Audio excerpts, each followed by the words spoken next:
My name is Pierre Ramond.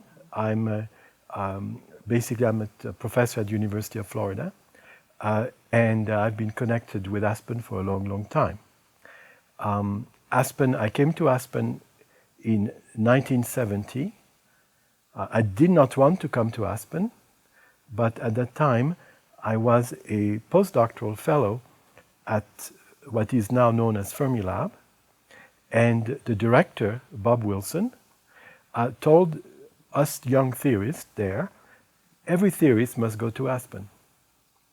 My wife was working at that point as an electrical engineer in Naperville, and she did not have any time off, and I would have had to, and we had just been married 2 years before, and I would have had to go there by myself, and I really did not want to go.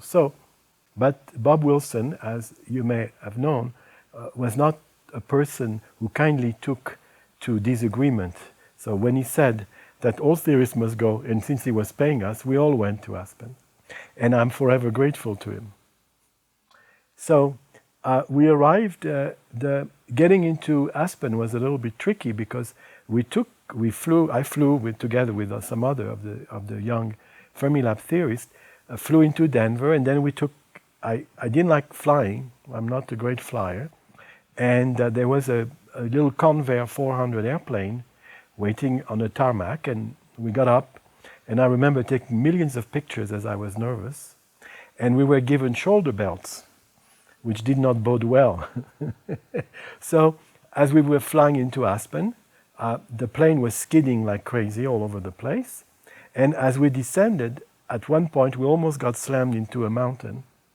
And the shoulder belts really saved people from flying on the place. I'm here, so clearly we made it. And I didn't think much about it at the time until as we were getting off the plane, we looked at the pilot. In those days there was no co-pilot, and the pilot was green. So then we got scared. Could you say who else was getting off? I don't remember exactly who else was getting off there. It must have been, I think Don Weingarten probably was there. I think Luc Lavelli came a little bit later. And because Don Weingarten and I were given housing on Cooper Street, in one of the Cooper apartments which we shared. So the first day in Aspen was at the Wienerstube, when the Wienerstube was at close to where Pinocchio used to be. And I remember a hummingbird while we were having lunch. And that was the beginning, and it looked very good. Then, that night, Don Weingarten, who had a big afro, although he's not an African American, and we looked for a place to eat. And we ended up eating at a place called Guido's. And in it, there was a rather offensive sign which said something about hippies or white or people without feet being not allowed. So what we did, I must say, I'm a bit chicken, but Don did it first. He took the sign away and stole it. So as we left the place, we were very happy with ourselves. We stole the sign. And then a few days later, we learned that the same Guido had chased hippies with a shotgun. And we didn't know anything about it, of course. That was kind of funny. And okay, so the physics there, we get to the center. We find nobody's talking to us. Nobody knew us, of course.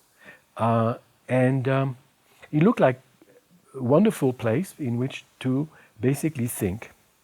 And so we started basically, well, the day was a little bit complicated. In those days, this was 1970, and it was a little bit the end of the hippie era. And there was a lot of stuff to be smoked. There was a lot of music to be listened to. And there was a lot of volleyball to be played on Wagner Park. And so that's what I spent most of my time doing, except in the morning I stayed at the center, and I credit the atmosphere of the center for putting me in a direction which led me to doing very good physics. And that is an example of what the center does, is that you don't really know, you don't necessarily do great physics while you're at the center, but by talking or somehow it triggers very interesting ideas. And what you find is that probably in the 6 to 8 months after being at the center, people tend to produce things which they might not have produced otherwise. So to me, Aspen was absolutely fantastic. And I loved it, from the beginning, except that, well, it was a little bit strange because it was a bit lonely after a while.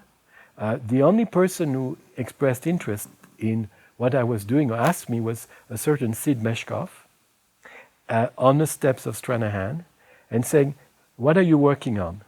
And I told him we were working on, at the time, which was known as what became string theory. And that I remember. But Don Weingarten and I, and then Luc Lavelli, and then Jim Swank, all from the National Accelerator Laboratory at that time, we went around, we took rides, we went up mountains, we did all kinds of things. But the physics was wonderful because we could talk. It was not structured, and that we all loved. It was extreme. So it was like a little paradise. Now I'd never heard of Aspen before, I did not know, but I was certainly intent on going back. Well, I went back 5 years later. In the meantime, I left Fermilab, then I was at Yale, and while at Yale, I had a fellowship to go and spend time, a 1-year fellowship to go and spend time where I wanted to, wherever I wanted to. And so my friend Dick Slansky, whom I had met at Yale, I just joined Los Alamos. And so I was going to spend some time at Los Alamos, and then I was going to spend some time at Caltech with Murray Gell-Mann. And so 1 semester at Los Alamos, 1 semester at Caltech. And so therefore it was logical to come to Aspen. And so we came to Aspen, and I was in a wooden building, Hilbert. And at that time, I remember talking to Gell-Mann and Slansky, and we decided where we learned we're all going to be at Los Alamos because Gell-Mann was also on leave at Los Alamos. So we said, well, we should go and work together. It's typical of Aspen again. We converge here, and then we meet each other, and so that's what it is. So by that time, I was there with 2 of my children. I'd missed, because of my second child was born in 1974, there was a very famous workshop on what was string theory at the time, which took place in Aspen, but I couldn't because that is the summer my daughter was born. So by the time we get to Aspen, we have 2 children, and I don't know whether it is the time when one of my daughter, we get into a condominium, and the first thing she does, there's a swivel chair, and as she goes around, she gets a foot caught, and then we have to go to the Aspen Valley Hospital to get I don't know how many stitches put on.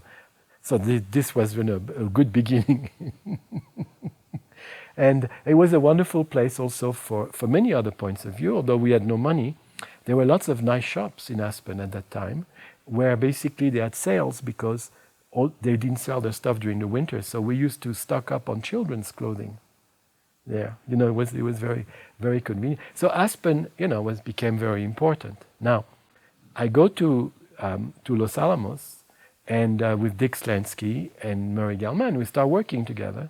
And then I go to Caltech, and then Murray offers me a fellowship at Caltech. I asked the people at Yale, I was on junior faculty track there, are you going to do anything about it? They said no. So I said, okay. So I basically took over and went to Caltech. So what happens is that the year after that, I believe, I went again to the Aspen Center for Physics. And I remember we were moving from New Haven to Pasadena. And at that time, we had a little bit of money from the sale of the house. And we looked around, but it was still, even though in those days it appeared cheap, it was still very expensive for us, so we never did anything. We stayed at that time, we stayed at Snowmass because that was one of the time when there was an overlap, there was overfull stuff. We stayed at Snowmass, and it was not very, very good. So okay, so in 1970 from 1975 to 1980, going to Aspen and working with Murray and working with Dick. Dick and I came here and talked a lot about physics. my dear friend Dick Slensky, and late friend, not late in the sense of being a friend, but unfortunately he passed away. And I remember a discussion on the side of this building, he and I having a long discussion on biology, and for several hours, both of which we were both interested in it. He was interested in it because his daughter Jill was going in that direction, and I was interested in it because at that time I was a bit unhappy about physics, and biology looked interesting. So we remember long discussions here, just on that side of the building. So, in 1980, so by the way, the work that I did in Aspen, the first time I was there in 1970, led me to consider adding fermions to strings and to what is known as supersymmetry. And I started thinking about this here, but it was conceptual and I didn't quite understand. I didn't know what I was doing, but the direction was certainly here. And this again, I don't think if I had stayed during the summer at Fermilab or something like that, I would have ever had the opportunity to start thinking really outside the box. So I owe a lot to Aspen and a lot to Bob Wilson, because even though he's an experimentalist, and he became a good friend later on. So in 1980, I think it was around that time, I get a phone call from Fred Zachariasen, and whom I knew, of course, as a colleague at Caltech. I was a Millikan fellow there. I was not on faculty, but I was at a long-term senior fellowship. And he said, "How would you like to become a member?" I said, "What's a member?" When you come here to the center and you're very young, you don't pay any attention to the structure.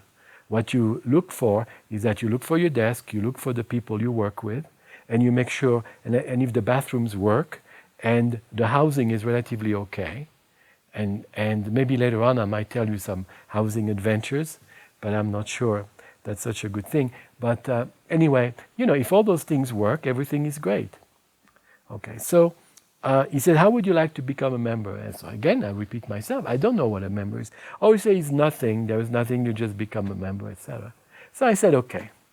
All right, then he calls back, I think maybe in the same conversation. Okay, he said, "Now, okay, you're now going to be the scientific secretary for this year." I say, "What's scientific secretary?" Oh, he said, "It's nothing, it's just you go and with a bunch of other people and it's just admissions and you decide, and you have to make a map of housing so that, there's so many desks to the center, etc., etc. There's no problem." Okay? So I went up to New York because the admissions meeting was at Rockefeller, and there were several other people there. And to my surprise, and I will not use any names, these people start really arguing with incredible strength about whom to keep in and whom not to keep in. Then I remember telling myself, what have I agreed to? Because they were really fighting, and at some point they went to words. It was pretty intense.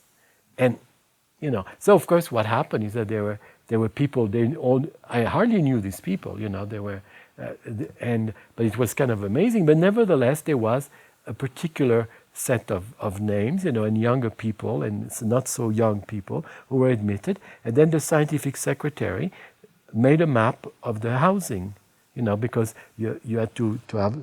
So you left Sally Mensimer with a particular rough map of the housing. This person stays 3 weeks, so that every week a certain number of desks are occupied, together with some sort of a housing solution. And although we did not know the housing, it was not our responsibility. So it was an interesting experience. That was in the early 80s. And one thing I remember is on a Saturday night, I went back to the office in Florida to accommodate a few physicists who wanted to work together. And one of the physicists had been admitted and the other two had not, but they were on a waiting list. So what was fascinating was that maybe 10 o'clock at night or something like this, after a lot of stress, it was a very stressful thing because, people were saying they cannot come, it's a state of flux. And I remember there's some rather interesting thing that I called this physicist. In those days you called them, there was no email. And you said, "Oh, I think I found room for physicist B." And I was very proud of myself. I thought I'd done him an enormous favor. And the guy to whom I was speaking said, "What about physicist C?" And at which point I slammed the phone. And that was a bit tough. So, okay, so by that time I was in Florida, and I got involved more and more. And then in the 90s, I became treasurer. I don't remember exactly which year, must have been 1990 or something like this. And again, I loved the center, and when the center called for service, I was always there. Okay? And so I became treasurer. In those days, again, treasurer was interesting because it was not particularly systematic, and they're still like a mom and pop store. But eventually it got better and better. And the most interesting part of that time was that there was a man called, Steve, whose name escapes me, who is now our auditor.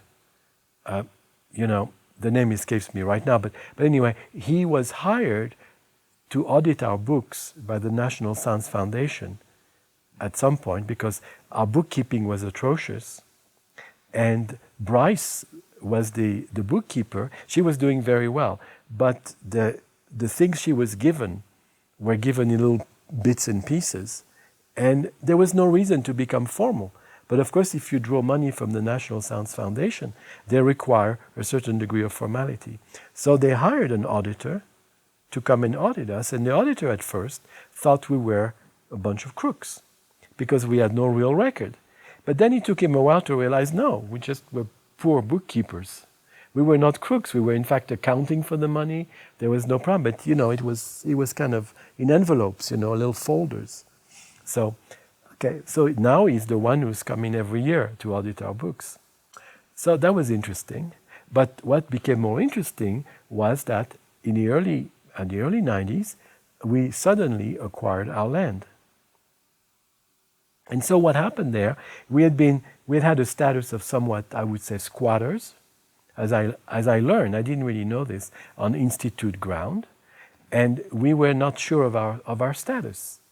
And people were very worried that someday we might be kicked out because West End of Aspen was very valuable, and who are we? We're just physicists. So there was a lot of fear that basically if we made ourselves a little bit more obvious, etc., they might chop us at the head, So there was a certain psychological climate that we should really, keep low, and we had our circle of serenity, as you know, and that was great. But then all of a sudden there was a big reshuffling, and we did get title to our land. We have 4.5 acres, non-profit, of course, but it is now our land. And once that happened, there were only so many buildings. I guess Bete had been built. There was the wooden building, which was actually becoming extremely difficult to maintain. This building, as you know, was built by the Fermilab people in 1968, I guess, for their summer study of what was called then National Accelerator Laboratory. And when they left, Bob Wilson donated it to the center. But it was a wooden building, unusable in winter, and it was okay during the summer, but it was a high maintenance thing, and clearly people agreed it should be gotten rid of. So okay, you get rid of it, but then you need to replace it with something. And so little by little, and this is when David Schramm became more or less chairman of the board, the idea was to start fundraising and getting such a thing. So I was treasurer at that time. And of course, we had very little money. Whatever money we had, actually, had been completely used up during this land deal. Because during the land deal, I think we had a few $100,000 in the bank. And during the land deal, we had to pay off some sewer construction on some road. We had to pay off some lawyers. And I think the land was given to us for $25 or something like this. But nevertheless, the 200 or 300K were gone. And that was part of the settlement. But we had the land. So we had no money, but we had to start raising money. Well, I was a treasurer. I was not, I wasn't raising any money, etc. But so but I was now part of the loop. So I began to see the fundraising thing. And David Schramm was kind of the trigger for the fundraiser. I mean, he organized local committees, he started the ball rolling, and David Schramm was not a man who did things in a slow way, so therefore we had to go very fast at it. The rest of us were horrified because we didn't really have much money. And so, but David said, oh no, I mean, it's no problem. At some point he got money from one of his lawyer friends, patent lawyer, who had just gotten money, as I remember, for settling. He was a lawyer on the side of the inventor of the barcode. And the barcode had been used by Motorola for many years without paying royalties. And this lawyer was representing, I think, a man called Lemelson, I'm not sure. Basically got a lot of money and gave, which was $500,000, and gave that to David for the center. At which point David said, $500,000, let's dig a hole, let's go. The rest of it, no, we don't have. It will cost much more money. And then the next thing that happened, we hired a fundraiser from the American Physical Society. I think Michael Turner, who had been involved with the American Physical Society, suggested that. The guy from New York comes to Aspen, and he doesn't understand anything about Aspen. He manages to antagonize a lot of our friends. And he gives a report, and the report is, the Aspen Center for Physics has many, many friends, and they really want to help you, but I don't think you can raise more than $1 million. Well, George Stranahan, one of the founders of this august place, bless his soul, is sitting next to me. And he says, shit, he doesn't know Aspen. Those were his exact words. And of course not, he did not know Aspen. But the fundraising was also very serendipitous. When I became treasurer, Appelquist became president of the center. And at that time, so we had one of our members, Doug Stone, starts saying, oh, you guys are raising money. We may be able to help. My family has a foundation called the Smart Family Foundation, which I think came from some man's magazine, Gentleman something, but I don't know exactly I know nothing about those things, but some famous magazine over the years. And he said I might help. So I said, well, look, I'm the treasurer. Why don't you go and speak to Appelquist because he's the chair? So Doug Stone, both Doug Stone and Appelquist are from Yale. So they talked, and the Smart Family Foundation gave a little bit of money, okay, just to see how we were doing. And of course, we were accounting it perfectly well. And then they gave us the bulk of the fundraising. So this is purely serendipitous. One of our members happens to have been connected. So one thing, be it as it may, one thing leads to another. And suddenly we're having this money for a building. So we have to choose an architect. We choose Harry Teague. And in all our physicists, we wanted to replace the building, Hilbert, with a building exactly where Hilbert was. And the architect said, no. You want to have a building that sets you apart and kind of increases your circle of serenity. And that's why that building is over there now. And of course, we had no idea. But he was absolutely 100% right. And so one thing leads to another. Now, when I took over as president, I have a little anecdote about David Schramm. Okay? So it goes like this. So I take over as president after being treasurer. And being treasurer, of course, I was very well aware of the finances. And I knew we were to operate in a red, because we're raising money here. And, there are times the cash flow is not right, etc. And I do. And the word was that we were probably $150,000, $200,000 in the red. But, okay. But I did the books, and I was very careful doing the books. And suddenly, I do the books backwards and forward. We're almost $500,000. So the chairman of the board was David Schramm at the time. So I called him up, and I remember this was kind of an amazing thing because, being as a treasurer, you want to have real balance. You want everything to be balanced. And there we are, $500,000, so, okay. All right, so I call him up, and he's in his car, going from Fermilab, from Chicago to Argonne, on a cell phone, whatever the cell phone was at the time, because there was traffic noise, etc. So I said, David, we're in trouble. We're, it's much more, we say. And David said, are you sure? I said, yeah. I mean, I've done backwards and forwards. He said, and then his words said, oh shit, I thought we're only $200,000 in the red. So David Schramm didn't care about 200,000, but he did care about $500,000. And I learned something from him. That basically, when you really want to get somewhere fast, you don't worry about such little things as $200,000. But $500,000, yes. And that was part of my education. That was very, very interesting. And but poor David Schramm, I was president when his plane crashed in Byers in Colorado. And it was on a Saturday morning, and I got a phone call from LAU about this. And I remember this the rest of my life. Very, very sad, because he was flying to his family in Aspen, and he landed in near Byers to put some gas, and then he took off again and probably ran into an ice cloud, I suppose. Anyway, it's very, very, very sad. So there I am. I'm president of this place. We have the inaugural of the building, etc. Everything works fine, and now it's really a big success story. So the physical plant of the thing is there.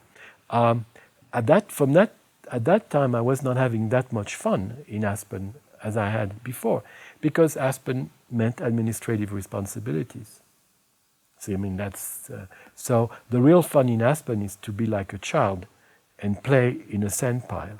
And my analogy for Aspen was that you have children playing inside, the circle of serenity, and then the role of the administrators, the gray head or now the white head, is to make sure at the ramparts that you have enough troops that will keep away all the bureaucratic garbage and stuff like that, but at the same time allow the food to come in and let the children play inside, which I think is the role of a good administrator in science, actually in any artistic endeavor. So that's more or less. So then I stopped being president, and I've been coming here almost every year since.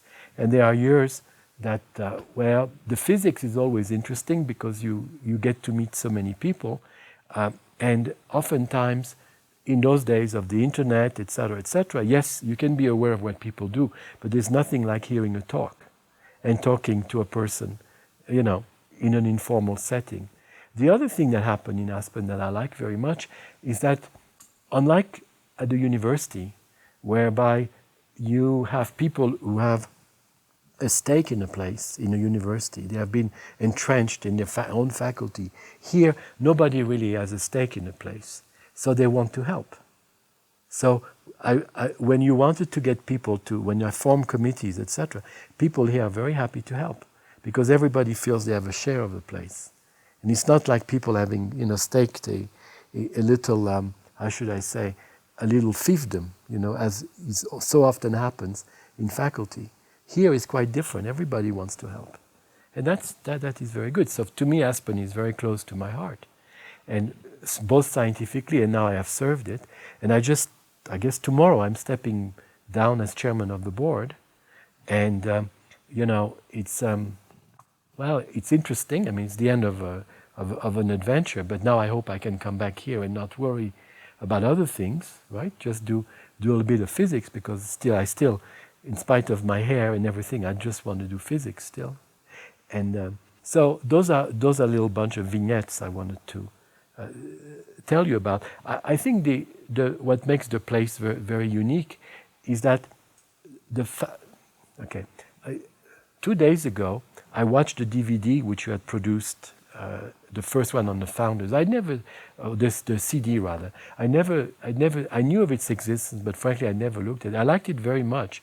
But what I liked was that the founders had an idea of this place as a playground for science. And in our society is becoming more and more formalized. Grants, requests, everything is more serious. There is no sign for levity, because levity somehow is looked upon as being negative, whereas in fact levity leads to great creativity. And so this place here, you can still have a lot of levity, and it's part of the tradition of the place to preserve it. I like that, and it's very unique. I mean, so and the youngsters. I mean, now, speaking like an old guy, the youngsters, you protect them from all this formality, and you let them do their thing. Because after all, physics. I mean, I guide people to this day doing physics, but I'm not the innovator that I was at some point, because I know too much. Okay, and if you know too much, you're not as daring. And also maybe the brain cells are going, maybe too much white wine or something. But anyway, so this place is a place of relaxation. I mean, it's a place of contemplation. And of course, I didn't speak about the mountains. When I was a kid, I used to spend time in the Alps. And I used, in fact, to be whatever it's called, a person who takes care of younger kids, on excursions and stuff. And for several years I did that. And so I like the mountains. I never climb, but I like hiking a lot. And so coming here was wonderful. I mean, I love the smell of the mountains and the isolation, etc. And conversation sometimes. So this is, and physicists love mountains anyway. And then what makes it unique is the music. Now I remember, I'm not a musician or anything like that, but I love music. And I remember first time I was in Aspen in 1970, listening to Saint-Saëns Piano Concerto No. 2 outside the music tent there. And in those days you could get much closer to the tent. Now it's again formalized. There's this thing, and it was just wonderful. And there was a certain magic walking back from the music tent to here. And these things are special. And I think most people have shared the same thing. And then you get to meet some really remarkable individuals. I mean, all the people I know here have always been friendly.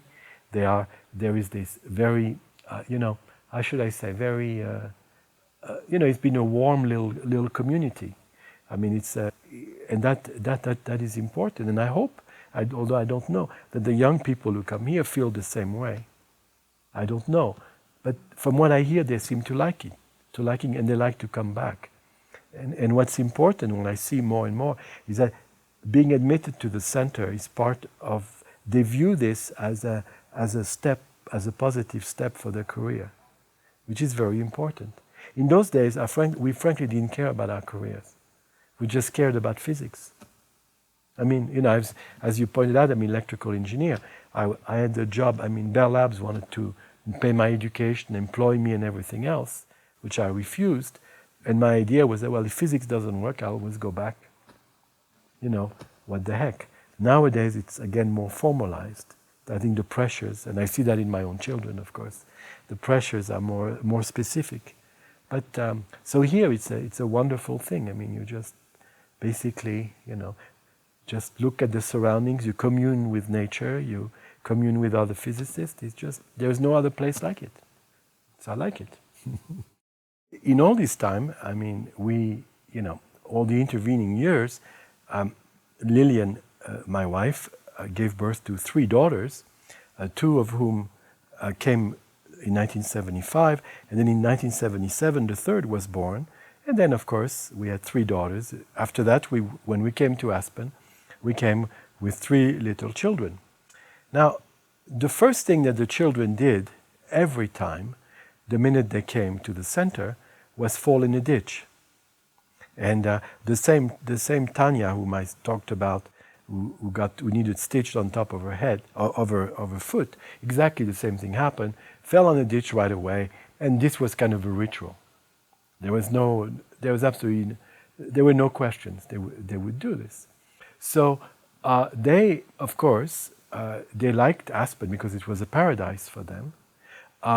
They later in life, they all remember this with great glee, and they remember the physics center, etc. And they remember there's just Aspen. It's just a kind of a love affair. And although they grew up, every year they came, and almost every year. Now one of them, I was very touched when one of my daughters, actually 2 years ago, started donating some funds to the center. This didn't come from me at all, to encourage young families to come. And that was really wonderful. And the reason was that she remembers all these marvelous times, and she wanted to encourage people with, because things are more expensive nowadays than they were. Or should I say that women have their own life now far more than they did then, because my wife Lillian really sacrificed her career for the 3 children. She's an electrical engineer, and rather than, I mean, you know, as the kids grew up, she basically, you know, played the role of mom. And I was kind of frolicking in physics more than, but she played the role of mom. And so, but we all looked forward to going to Aspen. So what we used to do, from Florida, we drove. Okay, we couldn't afford flying, all these people, so we drove. Okay, we arrived in Aspen exhausted, because we had been driving, the 3 kids in the back, and but it was absolutely wonderful, because the minute they was there, it was dry, it was beautiful, it was like a playground. Everybody had fun. So this was a really good thing.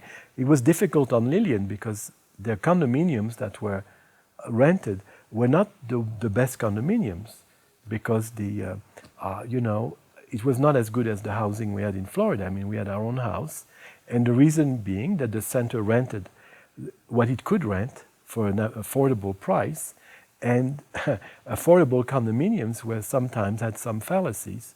Well, some problems, maybe not the best kitchen appliances or refrigerators, etc. So we went through this whole thing. But there's one incident I want to tell you about, which was very nice. So Lillian is a tough woman, and Sally Mensimer was an equally tough woman. They're both equally tough. And what happens is that at some point Lillian was complaining about the quality of the housing that she was getting. And Sally said, "Mah, mah, mah, mah, mah, mah, mah, mah, mah," and then eventually helped, but after a lot of problems. But one housing incident was very funny. So we arrive, and we get, at that time, I think it was the 5th Avenue condos, and we usually were put in what the children called the dungeon. Very, very dark, etc. I mean, truly. I mean, we felt we were not exactly, you know, on good standing. But one time we arrived and we put in this place, and it was not the dungeon, but it was equally low, and you couldn't see very much out of the windows. But during the night, suddenly we start hearing plumbing noise, bong, bong, bong, bong.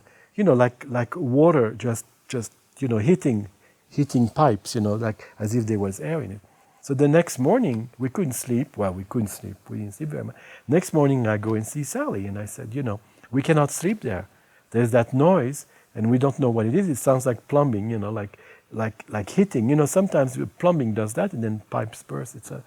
Sally said, no, don't. I said, look, we're going to do it. You got it. So Sally said, oh my God, no. But then she had an apartment, and then she gave us the apartment.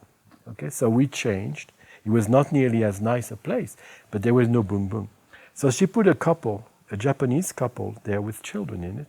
And the next day, the Japanese couple came saying that the whole place was flooded with some kind of material, they didn't quite know what. Okay? It was so we were right. And after that, we never had much problem from Sally. But then I thought about this poor Japanese couple who's probably, okay? So there was obviously something wrong, but, you know, basically Sally's attitude, well, I rented this apartment, there's nothing wrong with it. You know, you're too demanding, okay? So there were little things like this. Now, I must say that, you know, Sally had developed a mother hen thing towards the center. It was part of that culture where basically you lie low.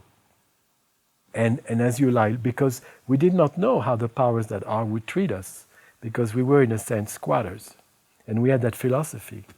So it was good. So she was very protective of this, but that was fine. Now, when Sally retired from the Aspen Center for Physics, I was part of a committee that hired Jane, and there was an interesting thing, because one of the things I remember is reading about Jane on a resume, you know.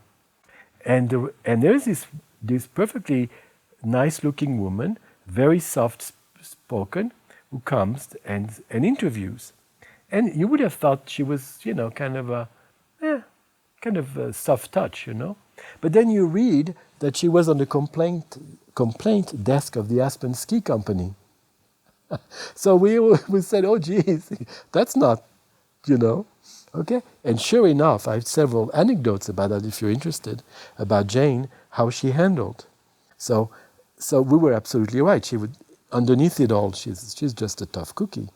But she does everything with a smile, which was quite different from Sally, who basically grumbled. And so, so this was the way it was. So one time when we were doing our fundraising, Stephen Hawking came to the center. And as part of this thing, he had a dinner at, I think some rich guy's place, but that doesn't mean very much in Aspen, but some rich person's place. And then they all came to see Hawking, and we did and I think that's how we got the Flug money for the auditorium from David Schramm. I mean, this is one of Schramm's little things there, which was wonderful. So, but Stephen Hawking came, I think maybe a little bit after that, another time, and he gave a talk at Pepke. And as we were in our fundraising mode, the first 4 or 5 rows of Pepke were roped off to people who had given money or would give money. So, for example, Jack Nicholson came, dark glasses, etc. And he did give money, although I am told it was not easy to get that money later on, but I don't know that for sure. But what happened, as just before the talk, the place is filling up, and then it's totally packed beyond those first 4 rows, but it's there are a few empty places in the first 4. And there's this guy coming in, very tall, with a cowboy hat and a big cane, wanting to sit here. Jane comes to him and says, "Excuse me, are you a donor of the Aspen Center for Physics?" He said, "No, but I have a cardiac condition. I have a heart condition," he said. Oh, but Jane said, "I'm sorry, And this is reserved for. And the guy said, "No, I got to sit down. I have a heart condition." Jane didn't buy any of it. The guy eventually was forced to get out of there and sit with everybody else. And I would have folded. I would have said, "Oh yes, I'm so sorry to hear that." This guy probably had pulled that trick many other times. Jane, puff, like this. I saw this. That was very impressive, because the guy was just talking, trying to get away. He never got anywhere. And then he grumbled and said, "I'll sue you." Of course, we never heard of him afterwards. This is Jane. And Jane, and this is of course what we need. Somebody with a smile who actually, is tough, because we are children and we have to be handled as children. So that was an example of this stuff. So I but Jane started there. So after I became president, Jane became the vice president, more or less at the same time. And for the first few months, I trained her. I mean, because she did not know. I mean, I spent a lot of time with her. And after 6 months, she trained me.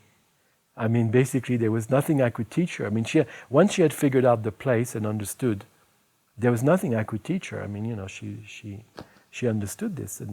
And to this day, it's just wonderful. So that is and we are good friends to this day. And now maybe we should speak about the parade. Okay, let's just, the parade and grandchildren. You mentioned grandchildren once. Well, my grandchildren, 2 weeks ago, we had several grandchildren here. We have, our eldest is 3.5, the other one is 10 months. So those 2 were up in Aspen with us. And of course, by the way, the 3.5 showed a great deal of interest in the water, and I think almost fell in, but not quite. Maybe she's more athletic than her parents are. I don't know, but anyway, managed to avoid it, but it will happen.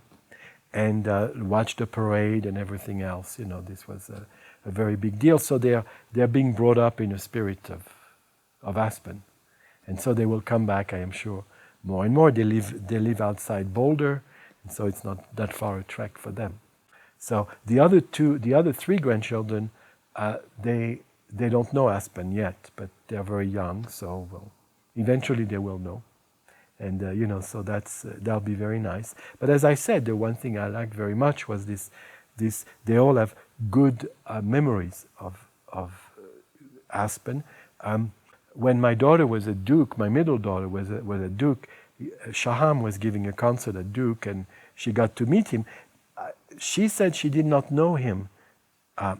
Did not know him personally, but they all remember the water things, and they all felt it. They all remembered. So they had in common this thing about playing with the water and the water ditches and everything else. So that's very funny.